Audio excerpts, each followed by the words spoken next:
早稻出了地，意味着一个盛大的事件的开始，新米饭上桌了。庄稼人对新米的渴望是强烈的，说如狼似虎都不为过。你想啊，熬完了一个夏季，又经历了一个没日没夜的秋收，庄稼人的身子骨严重的亏空了，哪里是铁打的，一个个嗷嗷待哺了。可是新米就在这样的节骨眼上端上了桌子，庄稼人撂开了胳膊腿，拼了性命往死里吃，不要菜，不要盐，不要酱油，干吞。吞完了喝点水，擦擦汗，再接着干。新米有一股独特的香，用王瞎子的话说，那是太阳的气味再加上风的气味。太阳是有气味的，风也是有气味的，王瞎子都看见了，就在新米里头。这一点城里的人永远也不知道了，他们吃的永远都是陈年的糙米，都发红了，一点粘性都没有，嚼在嘴里木渣木渣的。新米的米饭可是充满了弹性的，一颗一颗油汪水亮，锅还没有开，一股清香就飘荡出来了。新米饭还有一个好处，不胀肚子。这一点面食可就比不了了，面食胀，吃饱了喝点水，在肚子里一泡，弄不好就会出人命。新米饭不会的，所以可以往死里吃。最喜人的还不是新米饭，是新米熬成的粥。新米嘞，多么的馋人，多么的滋补。现在你终于知道庄稼人为什么要在腊月里娶媳妇了吧？这里头是有学问的。腊月里把新媳妇娶进门，门一拴，新郎官拉下裤子，给新娘子打下种。假如你的运气好，赶上了座上喜，掐一掐指头，你就算出来了，小宝宝正好在新米上桌之后出生，而小嫂子也正好在新米上桌之后坐月子。庄稼人所谓的习惯，所谓的习俗，其实都是掐着手指头计算出来的。只要有了新米粥，小嫂子就算是奶子瞎了没奶，小宝宝都能活。做婆婆的喜笑颜开的熬上一锅新米，把浮在最上面的那一层米汁刮出来，喷香的，那就是奶水了。话又说回来了，赶上新米的产妇哪能是瞎奶子？几碗新米粥下肚，米汁就等于灌进了乳房，女人的乳房就成了漏斗，小宝宝的舌尖轻轻的一戳，哗啦啦就下来了。新米饭好，新米粥更好。蘸完了双枪，庄稼人悠闲了，只要做一件事，吃。吃完了，挺起肚子，撅起屁股，放屁。这样的屁是踏实的，自豪的，同时也必须响亮。大姑娘都可以放，放完了只要补充说明一下就可以了。新米饭吃多了，谁也不会笑话谁。庄稼人能够痛快的放屁的日子可不多呢。噩耗来了，从天而降，事先连一点点的预兆都没有。伟大的领袖，伟大的统帅，伟大的导师，伟大的舵手，庄稼人心中最红最红的红太阳毛主席，他没了。人们不相信，这怎么可能呢？可中央人民广播电台一遍又一遍地重复着这个消息。哀乐响起来了。1976年9月9日，一个多么晴朗的日子，下午3点15分，噩耗破空而来。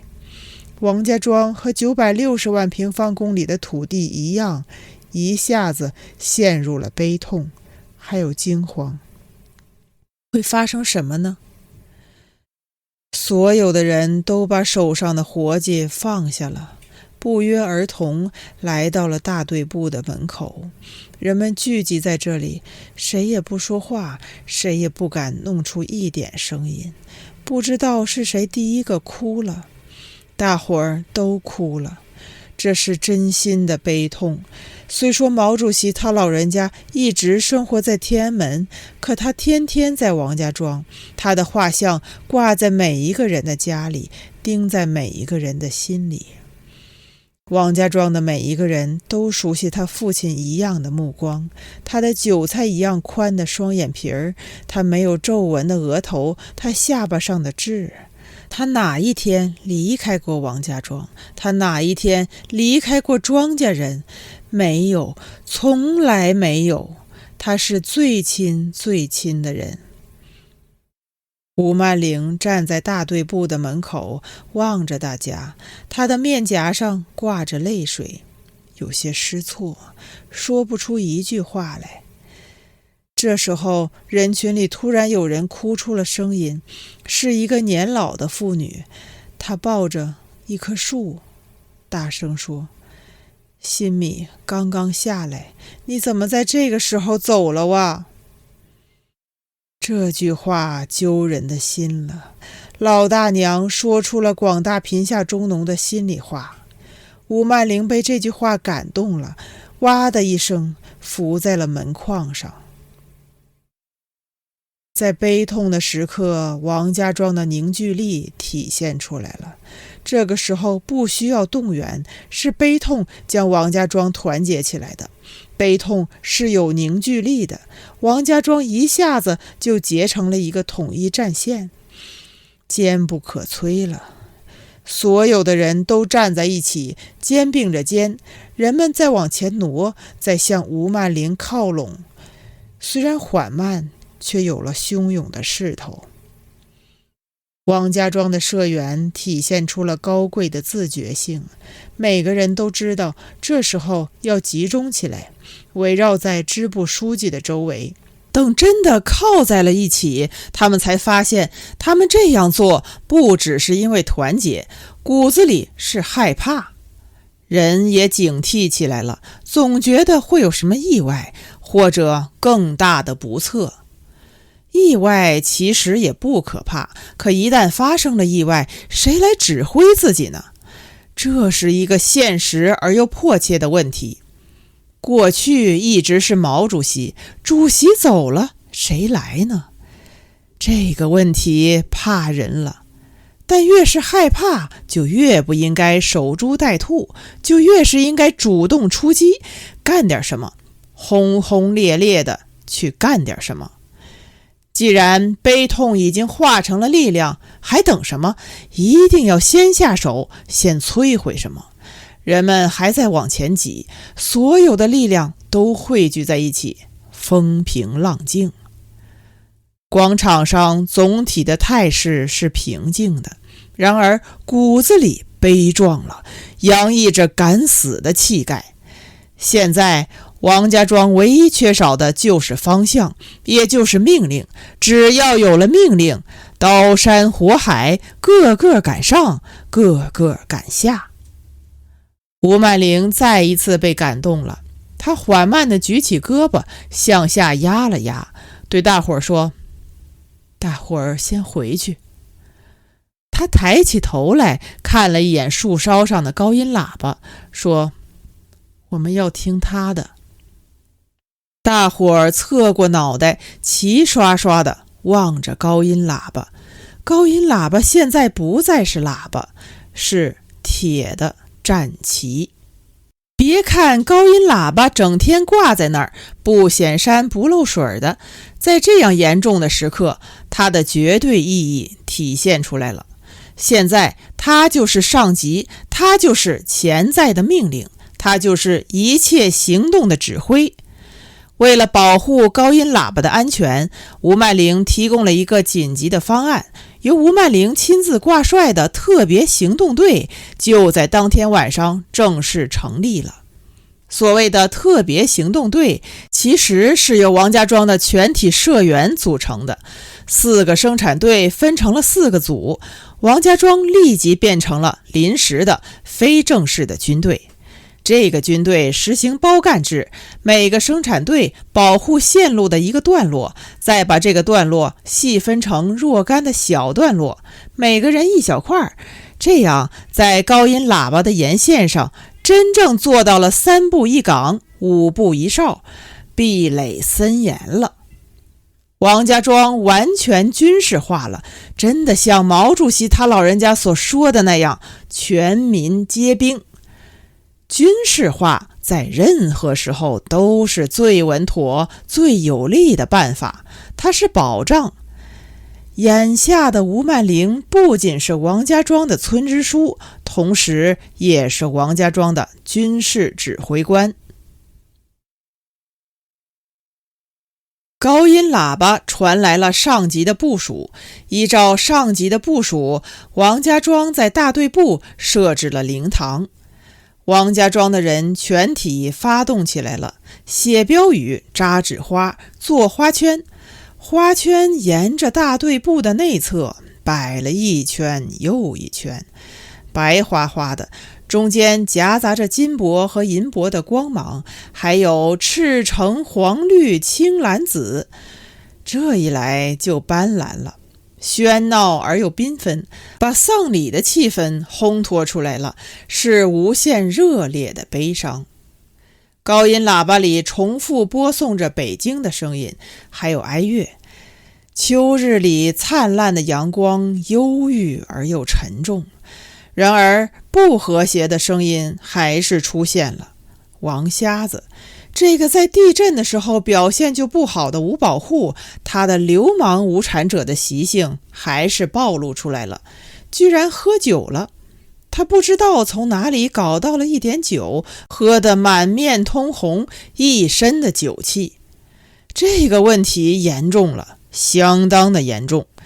高音喇叭早就发出了通知，9月15号要在天安门广场召开伟大领袖毛主席的追悼会，在此期间内，中国大地上的任何一块土地上都不允许展开娱乐活动。你王瞎子是个什么东西？3天吃6顿，你快活的哪一顿？这样的时刻，你怎么可以喝酒？当即被王家庄发现了，告发了，捆了起来，拉到了大队部。早在地震的时候，吴曼玲就打算紧一紧王瞎子的骨头了。出于大局，吴曼玲放了他一马，对他宽大了。可王瞎子就是认识不到这一点，他那双看不见的眼睛硬是看不见一样东西，那就是宽大的限度。这一次吴曼玲没有和他理论，直接叫人拿来了绳子给他紧骨头了。王瞎子被捆得结结实实的，浑身都是麻绳，只留下了一颗脑袋，连2只脚都看不见了。紧好了，王瞎子被丢在了大队部主席台的下面。吴曼玲发话了，除了提审，15天之内不许出来。主席台的上面就是毛主席的遗像，王瞎子当然知道把他关押在这个地方意味着什么，噤若寒蝉，嚣张的气焰立即就下去了。经过33人11轮的严格审查，结论出来了，王瞎子的喝酒不是有组织的行动，不是有预谋的，完全是王瞎子个人的突发性的行为，说到底就是嘴馋。这就非常遗憾了，在这样的时刻，王家庄的人们其实渴望一次战斗，渴望一次真正的较量，渴望一次你死或者我活。问题是，这是有前提的，得有敌人。王家庄多么渴望能够像挖山芋、挖花生那样，通过王瞎子这个突破口，一下子挖出一大溜子的敌人，发现一批，揪出一批，然后再打倒一批。可惜了，没找到。老鱼叉的寻找和挖掘是在噩耗传来的那一刻停止的。他歪着脑袋，扶着大锹的把手，认认真真的听。听到后来，老鱼叉便把手里的大锹放下了，一个人点上了烟锅，安安稳稳地蹲下了。当天夜里，老鱼叉没有折腾，整整一夜都老老实实地躺在床上。这个难得了，弄得兴隆反而警觉起来，不敢睡了，就觉得老鱼叉的那一头要发生一点什么，一夜都在等。可直到天亮的时刻，老鱼叉都没有闹出什么动静。兴隆听到了麻雀的叫声，听到了公鸡的叫声，闭上眼，踏踏实实的睡了。一觉醒来，已经临近中午。兴隆来到院子里，老鱼叉早已是一头的汗。他不是在挖，相反在填。他用天井里的新土把一个又一个的窟窿给填上了。哀乐还在响，可兴隆的心里偷偷的乐了。这是一个好的迹象。父亲无端端的病了，眼下又无端端的好了，这是可能的。不管他的心里隐藏着怎样的秘密，起码他的举止正常了，有了向好的方向发展的一面。兴隆拿起了一把大锹，开始帮他的父亲。只要能把院子填平了，一切都会好起来的。满院子的新土堆积在那里，那可是惊涛骇浪啊！兴隆说：“不挖了。”老鱼叉说：“不挖了。”兴隆说：“不找了。”老鱼叉说：“不找了。”兴隆说：“这样多好，多干净。”老鱼叉说：“这样好，干净了。”填好了天井里的坑，老鱼叉搬出了一张凳子，坐下来了。在哀乐的伴奏下，老鱼叉仰起头，开始看天。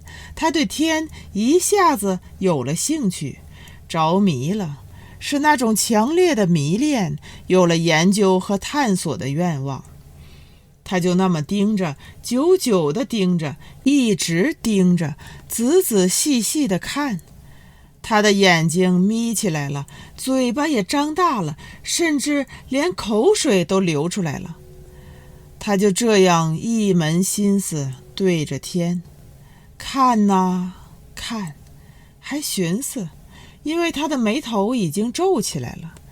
天空是空的，他在看什么呢？想什么呢？不知道了。老鱼叉没有开始，也没有终结，没有提问，也没有答案，他就这样空洞洞地看。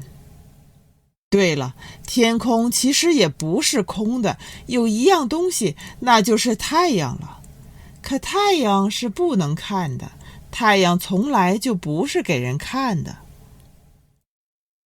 可是老鱼叉又犟了，偏要看。他盯上了太阳，只是一刹那，他的眼睛黑了，一抹黑，像一个瞎子。天空黑得像一个无底洞，老鱼叉到底还是把目光挪开了，挪到他的3间大瓦房上来了。大瓦房也是黑的，仿佛一团墨，慢慢的却又清晰起来了，有了跋扈而又富丽的轮廓。它巍然耸立，放射出青灰色的光。老鱼叉这一回看定了，他的大瓦房就在苍天底下。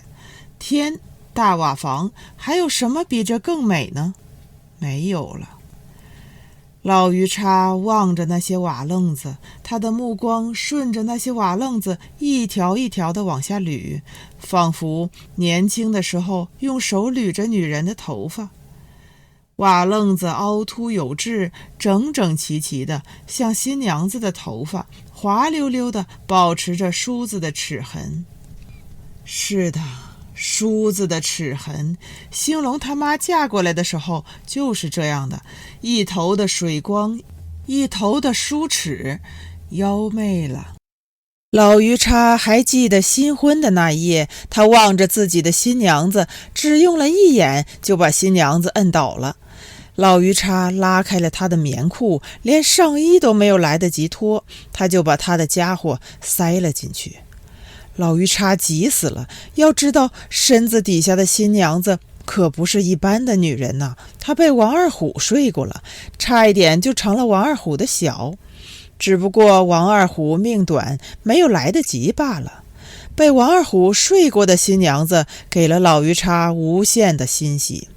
他喜欢的就是这个，着迷的就是这个，他最想睡的就是被王二虎睡过的。他一定要弄清楚被王二虎睡过的女人究竟是怎样的滋味，他要尝尝。要是细说起来的话，自从给王二虎做帮工的那一天起，老鱼叉就立下了一个宏伟的人生目标，他要做王二虎。这是一个遥不可及的梦。他渴望像王二虎那样吐气呼吸，他渴望像王二虎那样走路说话，他更渴望像王二虎那样吃饭睡觉。谁也没有想到，土改一道，生龙活虎的王二虎就改成了一具无头尸，他的3间大瓦房就改成自己的了。太简单了，太神奇了，都不敢相信，却是真的。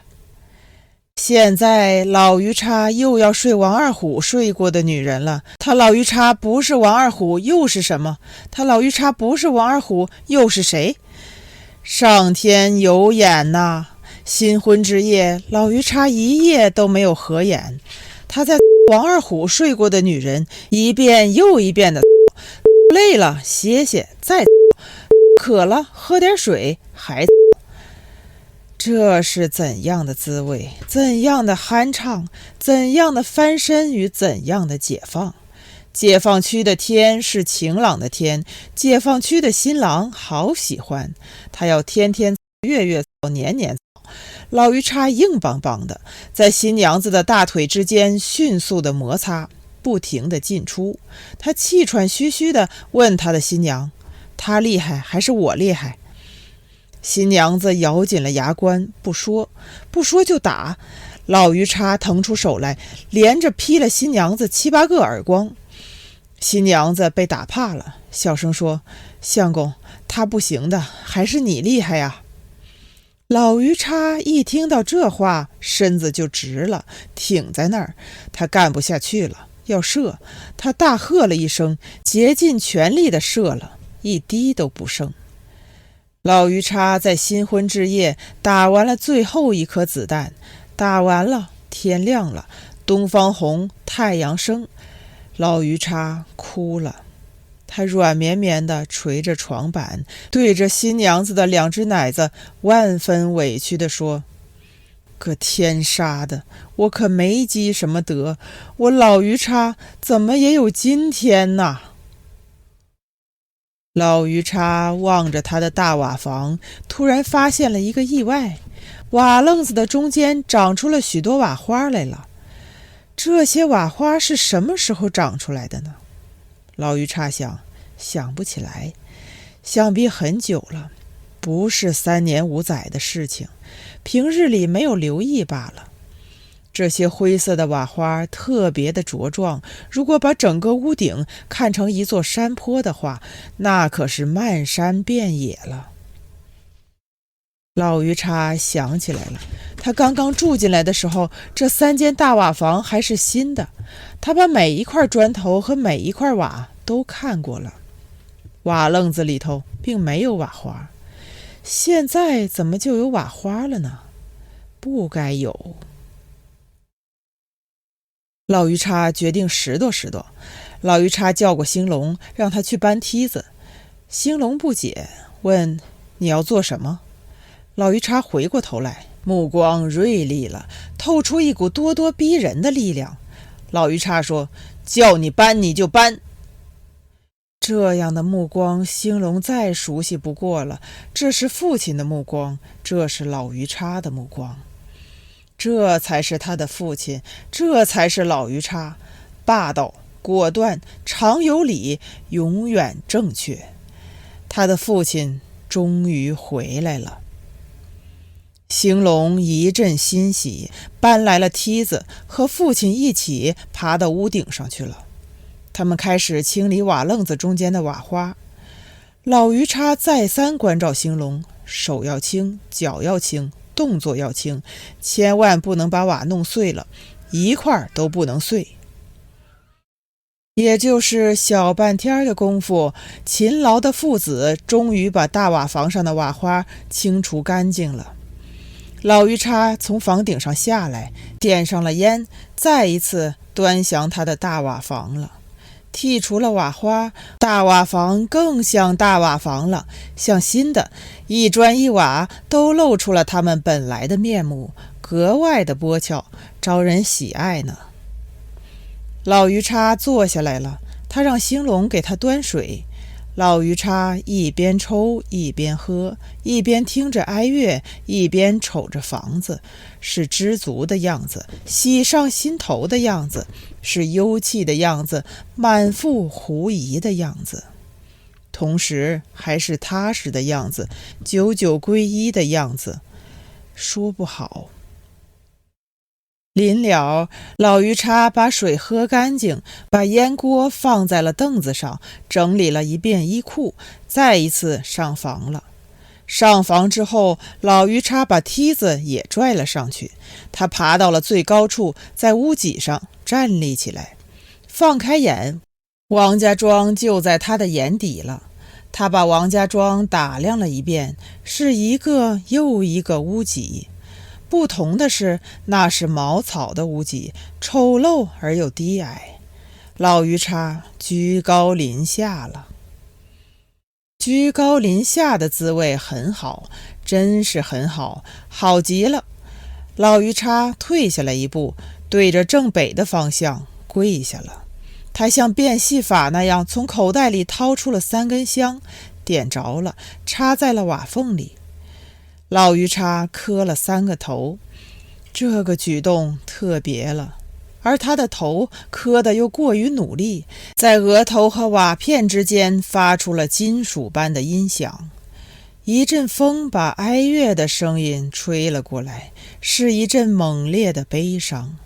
兴隆在天井里喊：“爹，干嘛呢？下来吧！”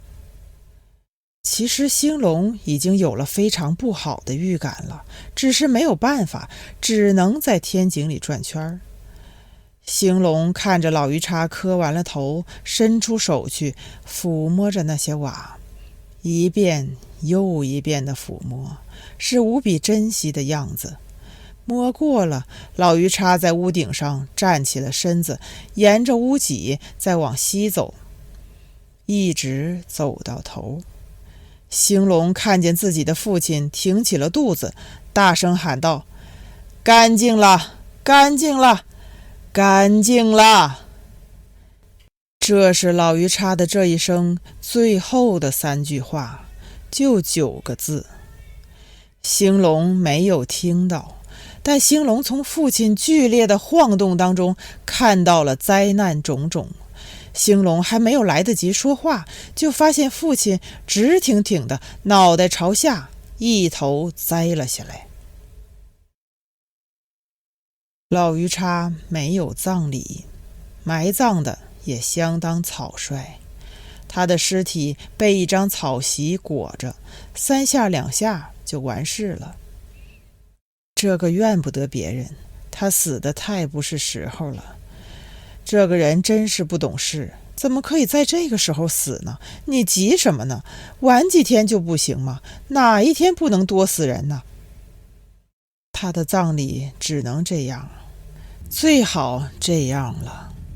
所以说，一个人在什么时候死相当关键，他比一个人在什么时候生还要重要。会生不算本事，会死才算。吴曼玲得到了老鱼叉的死讯，特地把兴隆叫到了大队部。吴曼玲交代说，因为情况特别，他希望老鱼叉的丧事简单处理，希望兴隆能够顾全大局。兴隆点了点头，这一点其实是不用吴支书关照的。在这样的节骨眼上，他兴隆怎么能替父亲办丧事呢？不可能的。给老鱼叉炼尸的时候，兴隆的妈妈一直守在老鱼叉的旁边，她望着老鱼叉，不停地用手抚摸他的脑袋。可是兴隆的妈突然跳了起来，跳一下拍一下巴掌，她一边拍一边喊：才好，才好，才好！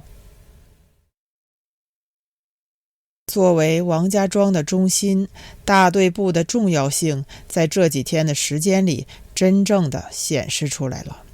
只要一有空，人们就自觉地来到了这里，默默地站上一两个时辰。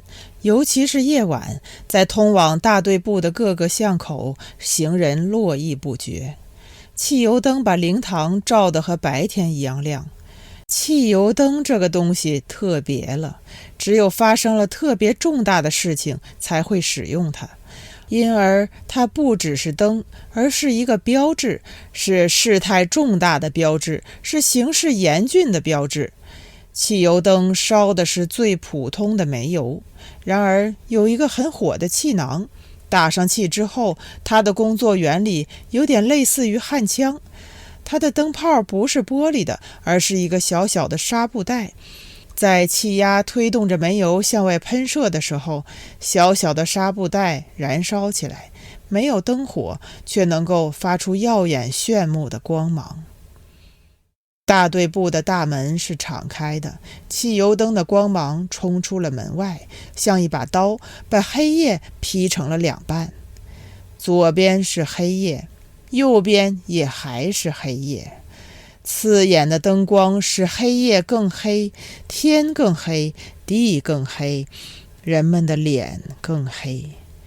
漆黑，一个人就是一个黑色的窟窿。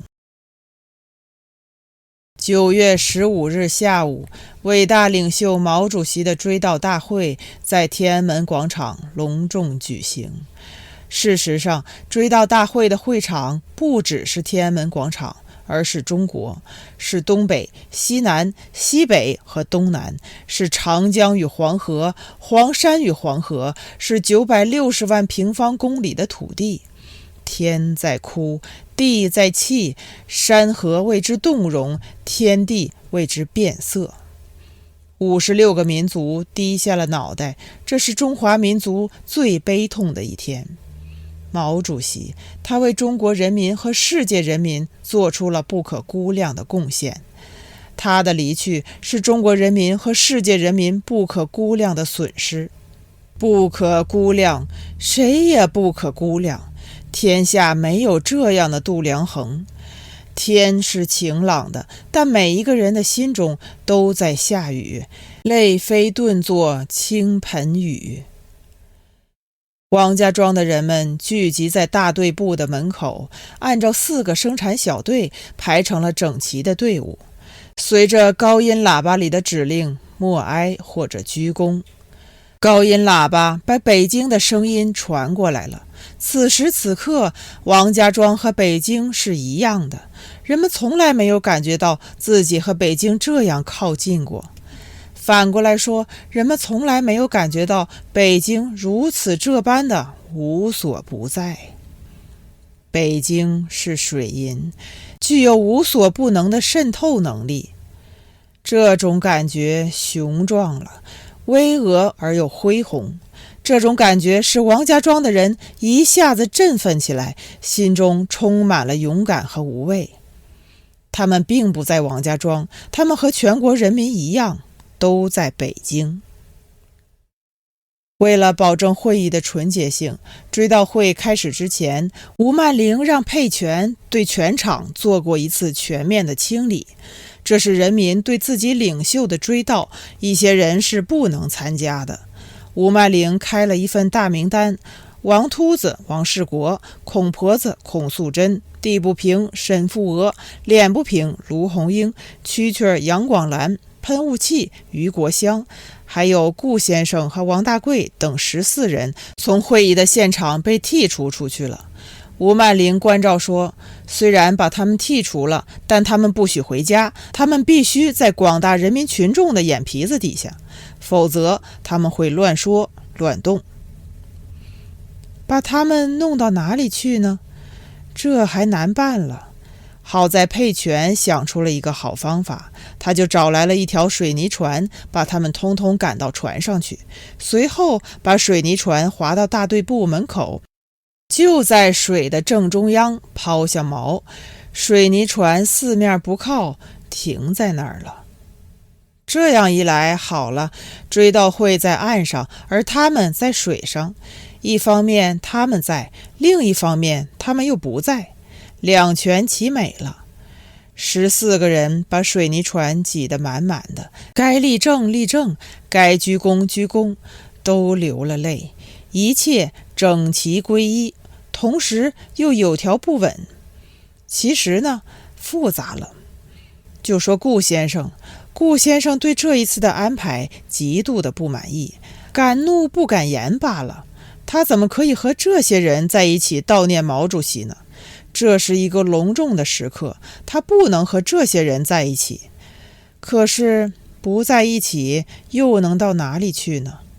顾先生只能哭，哭得格外的尽力，哭到后来都有些缠绵了。顾先生的悲伤是孤独的，顾先生的眼泪更是孤独的。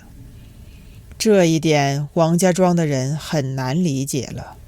对别人来说，毛主席只是帮着他们翻身解放，可是毛主席对顾先生的恩情就不只是这些，而是帮着他脱胎与换骨。顾先生是讲精神的，讲思想的，是毛主席把他这个封建主义和资产阶级的双重余孽升华成一个坚定的、彻底的唯物主义者。顾先生爱上了革命，爱上了暴动，爱上了打倒、推翻、抄家、发配和惩治。这里头有别样的快乐，另一种幸福，这里头有精神的解放。这些人哪里能懂？王家庄的人知道什么？他感受到了，毛主席对他有恩，他欠了他老人家的一份情。顾先生没有别的，只想在追悼会的现场默默地表达他的感恩。可是不能够了。顾先生不只是悲伤，还有委屈。透过泪眼，顾先生远远地望着会场，会场上的横幅就是他写的，黑体字，再用剪刀把它们用心地剪出来，每一个都有方痦子那么大，花了他整整一夜的功夫。横幅上的字顾先生看得见，沉痛悼念伟大领袖毛主席，每一个字都清清楚楚。然而中间毕竟隔了半条河，不是那么回事了。顾先生伤心，比宣布他是右派的时候还要伤心。眼泪是可耻的，可今天顾先生忍不住，高音喇叭终于传来了国际歌的旋律。顾先生最喜欢的就是国际歌了，那是一把长号，充满了牺牲的激情，悲悯、庄严、沉郁而又雄壮，仿佛号召人们一起去死。事实上，顾先生一听到国际歌就想死。国际歌的旋律刚刚响起，顾先生的热血沸腾了，他泪流满面，来到了船头，旁若无人，用俄语高声唱道：起来，饥寒交迫的奴隶！起来，全世界受苦的人！满腔的热血已经沸腾，要为真理而斗争。旧世界打个落花流水，奴隶们起来，起来！不要说我们一无所有，我们要做天下的主人。这是最后的斗争，团结起来，到明天。英特纳雄奈尔就一定要实现，这是最后的斗争，团结起来到明天，英特纳雄奈尔就一定要实现。就在这一天的晚上，孔素珍找到了王世国，他要做佛事，他要为毛主席超度，他要为毛主席好好念一念《金刚经》。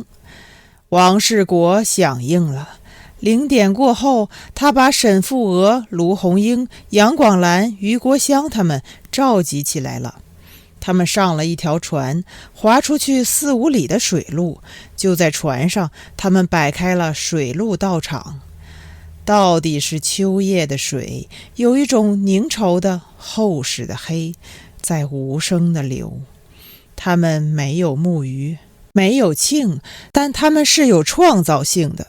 最关键的是，一颗心虔诚了。他们就敲船，咚咚咚咚的，声音传得相当远，不过没事的，安全。他们跪在船舱里，面对着天上的北斗星，磕头烧纸焚香。他们要为毛主席画钱，不能让主席在那边受穷。毛主席一定能收到他们这一番心意的，只要在北京中转一下就收到了。他们在诵经，他们相信在他们的祈祷声里，毛主席赤着脚踩着莲花，正在向极乐世界去。20年之后，他老人家一定还会回来，回到中国，回到北京，回到王家庄，领导人民过上天女散花的日子。一想到这里，他们就难过了，但是是那种满怀着希望的难过，一个个的痛痛快快的哭出了声来。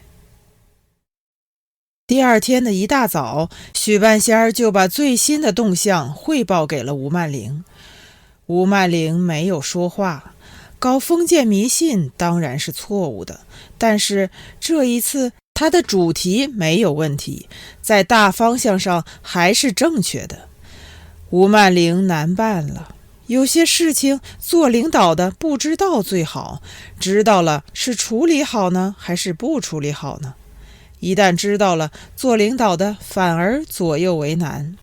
吴曼玲第一次对许半仙儿拉下了脸来，发了脾气。她不耐烦地对许半仙儿抱怨说：不要什么事情都讨来报告，